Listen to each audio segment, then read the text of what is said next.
నా ప్రియదోచనాగమా, ఎందుకు మాట చెప్తున్నానంటే మన జీవితాల్లో మనం పైకి ఎగరాలి, విసర్జించాలి కొన్ని వాటిని. ఏమంటే మంట మన చేతిలో ఉన్నప్పుడు ఏం చేయాలా? దాన్ని విడిచిపెట్టేయాలి. ప్రమాదకరమైన సర్పం మన చేతిలోకి వచ్చేసినప్పుడు ఏం చేయాలి? దాన్ని విడిచిపెట్టాలి. ప్రమాదకరమైన పాపం మన చేతిలో ఉన్నప్పుడు దాన్ని ఏం చేయాలా? దాన్ని చూసి మురిసిపోకూడదు. దాన్ని చూసి ఏం చేయకూడదు? మురిసిపోకూడదు. పాపం నీ చేతిలో ఉందని తెలిసినప్పుడు, అది ప్రమాదకరము, నీ యొక్క ఆధ్యాత్మిక జీవితాన్ని, ఆత్మస్థితిని, పతనావస్థితిని నడిపిస్తుందని నీకు తెలిసినప్పుడు ఆ పాపాన్ని ఏం చేయాలా? ఈరోజు పాపం అంతా మన ఫోన్లోనే ఉంది, చేతిలోనే ఉంది. రోజున ఏమండి, ఫోన్లోనే ఉంది పాపం అంతా కూడా. ఏం చేయాలి? దాన్ని విడిచిపెట్టాలి. ఆ ఫోన్ని ఎలా ఉపయోగించాలి. ఒకవేళ ఫోన్ నీకు అది ప్రమాదకరంగా మారుతున్నట్లయితే better you leave that phone. దాన్ని విడిచిపెట్టే, పర్లేదు. ఫోన్ లేకపోతే నువ్వు ఉండలేవా? ఫోన్ లేకపోతే నువ్వు బ్రతకలేవా? ఒకవేళ ఫోన్ నిన్ను బాగా శోధిస్తున్నట్లయితే, నువ్వు వాడుతున్న టెలిఫోన్, నువ్వు వాడుతున్న మొబైల్ ఫోన్, నువ్వు వాడుతున్నటువంటి యాపిల్ ఫోన్ నీ యొక్క ఆత్మీయ స్థితిని పాడు చేస్తున్నట్లయితే దయచేసి ఆ ఫోన్ తీసి పక్కన పెట్టేసేయండి. నీ ఆత్మీయత కంటే ఈ ప్రపంచంలో ఏది ఉన్నతమైనటువంటిది కాదు. నీ ఆత్మీయ జీవితం కంటే, నీ నిత్యత్వం కంటే ఈ ప్రపంచంలో ఏది కూడా ప్రశస్తమైనది కాదు. ఒకవేళ నీ ఫోన్ నీకు అభ్యంతరంగా ఉన్నట్లయితే ఆ ఫోన్ తీసి పక్కన పెట్టండి అన్నాడు. దేవుడు ఏమన్నాడు తెలుసా? ఒకవేళ నీ కన్ను అభ్యంతరంగా ఉన్నట్లయితే ఆ కన్ను పెరికేసి పక్కన పడే అన్నాడు. ఇటు కన్నే పడేలా. ఒకవేళ నీ కన్నే అభ్యంతరంగా ఉందా, ఈ కంటితో పరిశుద్ధమైన వాటిని చూడకుండా చెడు దృశ్యాలను చూస్తున్నావా, ఈ కన్ను నీకు బాగా ఇబ్బంది పెడుతుందా, అలాంటి కన్నుని తీసి పక్కకి పెరికివేయి. ఈ కన్ను లేకుండా పరలోక రాజ్యంలో ఉండటం నీకు ఉత్తమం. 2 కళ్ళు కలిగి పాపం చేస్తూ నరకంలో కాలే కంటే ఒక కన్ను పోగొట్టుకుని పరలోక రాజ్యంలో ఉండటం నీకు ఉత్తమం అన్నాడు. దేహానికి దీపం ఏంటి? చాలా ప్రాముఖ్యమైన విషయాలు కదా. దేహానికి దీపం ఏంటి? కన్ను. కాబట్టి ఈ కన్ను ఎప్పుడైతే చెడిపోద్దో మొత్తం దేహం అంతా ఏమవుతుంది? చీకటైపోద్ది, చెడిపోతుంది. అందును బట్టి ఐస్ ఆర్ వెరీ ఇంపార్టెంట్. అందును బట్టి చెప్పండి, అన్ని అవయవాల కంటే ఏ అవయవం? సర్వేంద్రియానం నయనం ప్రధానం అంటారు కదా. అన్ని అవయవాల కంటే ఏది? అందును బట్టి కన్ను చాలా డేంజరస్. ఈ కంటితో నువ్వేం చూస్తున్నావు? ఈ కంటిని ఎలాగా పవిత్రపరచుకుంటున్నావు? యోబు అంటాడు, ఒక నిబంధన చేసుకున్నాడు తన కళ్ళతో. He made a commitment with his eyes.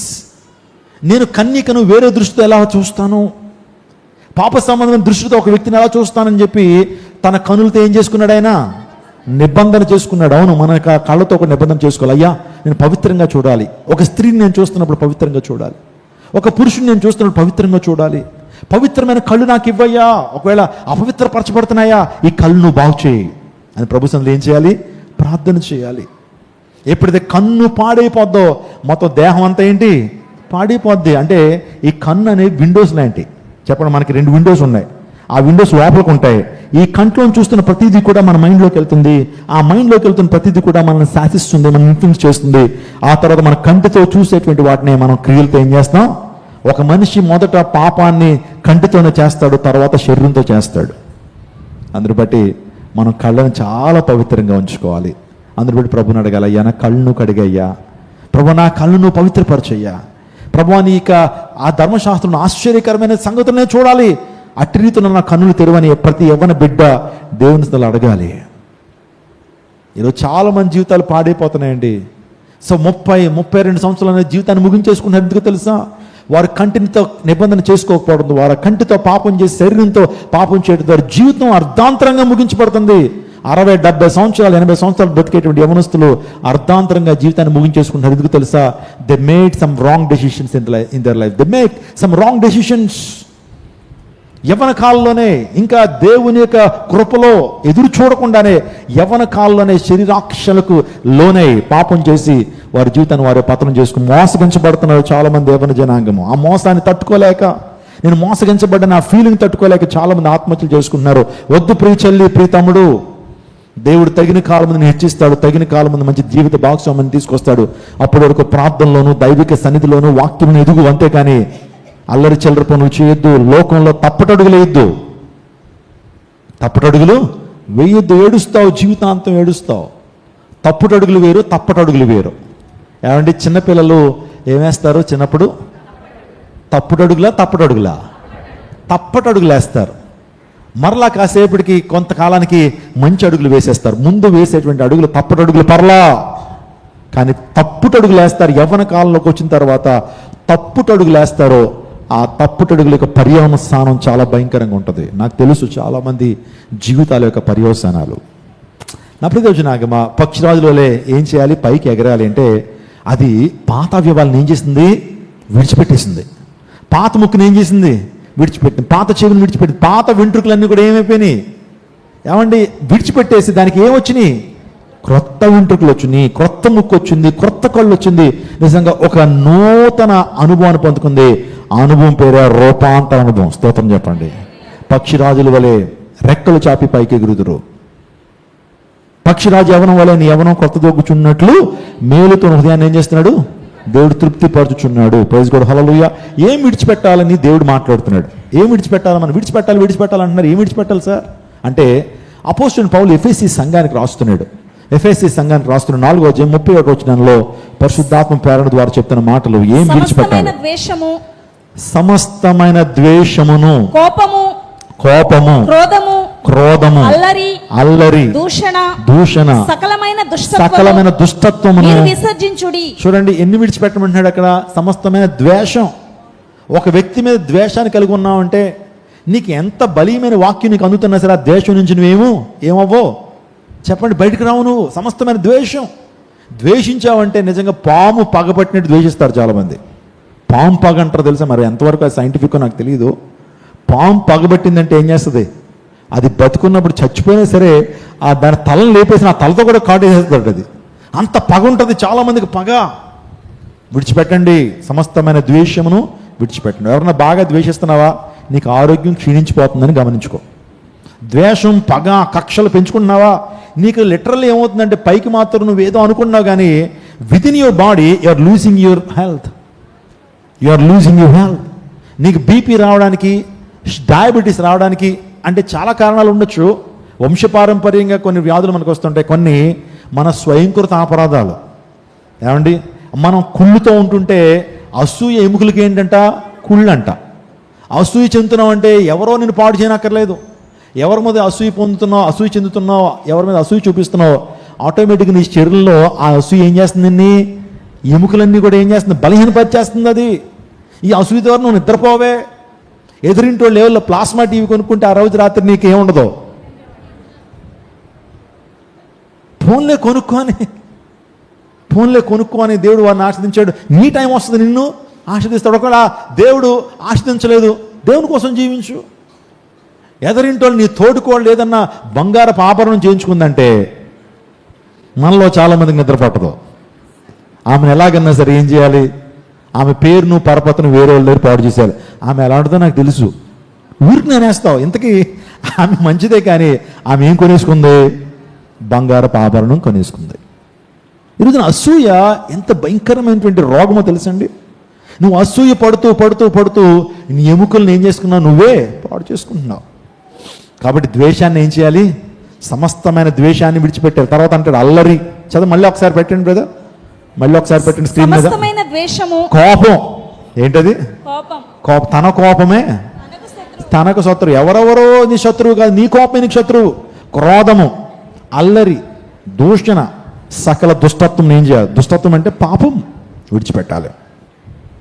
కాబట్టి పక్షిరాజు మనం నేర్చుకోవాల్సింది ఏంటంటే విడిచిపెట్టాల్సిన వాటిని విడిచిపెట్టాలి. తద్వారా దేవుడు నూతన యవ్వనాన్ని ప్రభు మనకి అనుగ్రహిస్తారు. ఆమెన్ చెప్పండి, హల్లెలూయా. ఆ తర్వాత ఇంకొకటి, పక్షిరాజు కింద మీకు చెప్పాను, దానికి విజన్ చాలా బాగుంటుందండి. ఇక్కడ ఎవరైనా ఆప్థమాలజిస్టులు ఎవరు ఉన్నారా, ఐ స్పెషలిస్టులు, ఆప్థమాలజిస్టులు, ఐ డాక్టర్స్ ఎవరు ఉన్నారండి? ఓకే. సో మన కన్ను రోజు రోజుకి ఏముందండి, మన కన్ను రెటీనా కావచ్చు. మన కన్ను రోజు రోజుకి ఏమవుతూ ఉంటుంది, దృష్టిని కోల్పోతాం. అందుని బట్టి ఏమొచ్చేస్తాయి మనకి, కళ్ళజోడు తీస్తే మనకి ఎదురున్నవాడు ఎవడో సరిగ్గా కనబడి అంత మసమసగా ఉంటుంది కదా. కళ్ళజోళ్ళు ఎప్పుడు వయసు పెరుగుతున్న కొలది మనకి ఏమొస్తుంది, సైట్ ఇష్యూస్ వస్తూ ఉంటాయి. కానీ పక్షిరాజు కట దానికి కళ్ళజోళ్ళు లేవు. సో ఎంత ఆబ్జెక్ట్ అయినా సరే కొన్ని వేల అడుగులను చూడగలుగుతుంది, కరెక్ట్గా చూడగలుగుతుంది. అది దానికి ఉన్నటువంటి ఆ ఎరను 6000 అడుగుల నుంచి చూడగలుగుతాడు. దాని యొక్క దృష్టి చాలా ఎలా ఉంటుంది, చాలా పవర్ఫుల్గా ఉంటుంది. మన దృష్టి కూడా ఎలా ఉండాలంటే, మనం కూడా విశ్వాస దృష్టిని మనం కలిగి ఉండాలి. ఏం కలిగి ఉండాలి, ఏ దృష్టిని కలిగి ఉండాలి, 2 చూపులు ఉన్నాయండి దేవుని లేఖనంలో. ఒకటి వెలుచూపు, రెండోది విశ్వాసపు చూపు. ఏంటది? వెలుచూపు. వెలుచూపు అంటే ఒక ప్రైమరీ ఎగ్జాంపుల్ మీకు ఇవ్వాలి. అదేంటంటే లోతు అనేటువంటి వ్యక్తి వెలుచూపును చూశాడు. వాస్తవానికి అబ్రహాము పశువుల కాపరులకి, లోతు పశువుల కాపరులకి మధ్య గొడవలు జరుగుతున్నాయి. సెటిల్ చేసుకుంటే అయిపోతాయి. అబ్రహాము చాలా జ్ఞానవంతుడు కాబట్టి, చాలా దీర్ఘశాంతం కలిగినటువంటి వ్యక్తి కాబట్టి సెటిల్ చేయడానికి ప్రయత్నం చేశాడు. కానీ వీళ్ళిద్దరూ బాగానే ఉన్నారు, మాస్టర్స్ బాగానే ఉన్నారు, యజమానులు బాగానే ఉన్నారు, కానీ వాళ్ళు కొట్టేసుకుంటున్నారు. అప్పుడు ఇంకా అబ్రహాం అనుకున్నాడు, ఇవి తెగట్లేదయ్యా, ఎంత సాల్వ్ చేసినా సరే కుక్కతో ఒక వంకర అన్నట్లుగా వీళ్ళు బుద్ధి మారట్లేదు. ఎన్నిసార్లు చెప్తున్నా గొడవలు ఆడుకుంటానే ఉన్నారు, ఎన్నిసార్లు చెప్తున్నా సరే కంకుళ్ళు ఆడుకుంటానే ఉన్నారు, కాబట్టి విడిపోదాం అని చెప్పి అబ్రహాము ఒక ప్రపోజల్ ఎవరికి పెట్టాడంటే లోతుకు పెట్టాడు. లోతును ఒక శిఖరానికి తీసుకెళ్ళి, లోతు, దేవుడు నిన్ను ఆస్వాదించాడు, నన్ను దీవించాడు, నీకు పశు సంపద ఉంది, నాకు పశు సంపద ఉంది, కాబట్టి మన ఇద్దరం బాగానే ఉన్నాం, కానీ మన దగ్గర ఉన్నటువంటి యజమానులకి, మన దగ్గర ఉన్నటువంటి పశువుల కాపర్లకి సమాధానం లేదు, కాబట్టి ఓ ప్రాంతాన్ని నువ్వు చూసుకో అయ్యా అన్నాడు. ఇంకా అడిగిందే తడవన్నట్టుగా, మనడికి ఏమి ఇష్టం, లోతుకి వేరైపోవడం ఇష్టం. ఉమ్మడి కుటుంబంలో చాలామందికి వేరు కాపర్లు పెట్టాలంటే ఎంత ఇష్టమో కదండి. వేరైపోదాం అని చెప్పి అబ్రహాముతో ఈ విధంగా అనాల్సింది, చిన్నానా ఎందుకు చిన్న చిన్న గొడవలే కదా, సాల్వ్ చేసుకుందాం, మనం విడిపోతే ఎలాగా, కలిసి వచ్చాం, కలిసి కల్దే దేశం నుంచి వచ్చాం, కలిసే ఉందాం, ఎందుకు విడిపోవటం అనాల్సినటువంటి లోతు, కలిసిపోదాం, విడిపోదాం అన్నాడు. అయితే విడిపోతాను అంటున్నప్పుడు, చూసుకో అయ్యా, ఈ ప్రాంతం నీకు ఏ ప్రాంతం నచ్చిందో చూసుకుని ఒక నిర్ణయం చెప్పు, నువ్వు ఇటు వెళ్ళిపోద్ది, కానీ నువ్వు ఏదైతే కోరుకుంటావు దాని ఆపోజిట్ ప్లేస్ నేను తీసుకుంటాను. నువ్వు ఒకవేళ కుడిని కోరుకుంటే నేనేం కోరుకుంటాను, ఎడమను కోరుకుంటాను, నువ్వు ఉత్తరాన్ని కోరుకుంటే నేను దక్షిణాన్ని కోరుకుంటాను అన్నప్పుడు, అలాగే ఒకసారి అలా చూశాడు ఒక ప్రాంతం అంతా కూడా సస్యశ్యామలంగా ఉంది, పచ్చగా ఉంది, కొండలు, దాని మీద పచ్చని పైర్లు. ఏమంటే ఆ ప్రాంతం అంతా కూడా ఎలా ఉందంటే యెహోవా తోట వలె ఉందట. యెహోవా తోట అంటే ఏంటి? Eden garden.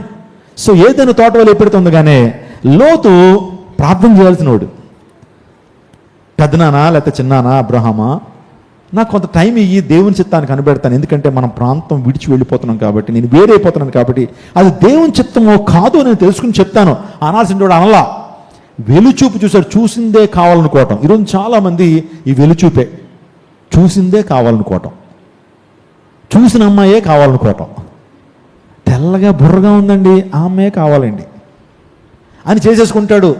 దేవుని చిత్తం ఏంటో గమనించడు, ఆ అమ్మాయిలో ఆత్మీయత ఉందో లేదో చూడడు, విశ్వాసంతో బ్రతుకుతాను లేదో చూడడు, ఆమె యొక్క క్యారెక్టర్ ఏంటో చూడరు. తెల్లగా ఉంది, ముక్కు సూదిగా ఉంది, చేసేసుకున్న తర్వాత చుక్కలు చూస్తాడండి. ఆ తర్వాత చాలామంది ఆ దగ్గరికి వచ్చి, పాస్టర్ గారు తెల్లగా ఉందని చేసుకున్నానండి, జీవితం అంతా నలుపైపోయిందండి, ప్రతిరోజు చుక్కలు చూపించేస్తుందండి అని చెప్తున్నారు. లేకపోలేదు.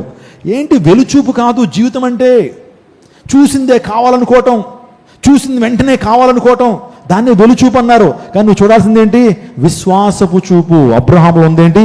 విశ్వాసపు చూపు. విశ్వాసపు చూపు కలిగినటువంటి వారు దేవుని సన్నిధిలో కనిపెడతారు, దేవుని సేవకుల దగ్గరికి వచ్చి చర్చిస్తారు, ఎక్స్పర్ట్స్, స్పిరిచువల్ పీపుల్ దగ్గరికి వెళ్ళి, ఎక్స్పర్ట్స్ దగ్గరికి వెళ్ళి చర్చించి, మీరు కూడా ప్రార్థన చేయండి, దేవుడు నాకు ఇలా ప్రేరేపిస్తాను, దేవుని చిత్తము కాదో లేదో పరీక్షిద్దామండి. టైం తీసుకుంటారు. ఎవరు? విశ్వాసపు చూపు కలిగినటువంటి దేవుని సన్నిధిలో, దేవుని యొక్క సన్నిధిలో కనిపెట్టి దేవుని చిత్తాన్ని ఏం చేస్తారు? వాళ్ళు తెలుసుకుంటారు. అది విశ్వాసపు చూపు. వెలుచూపు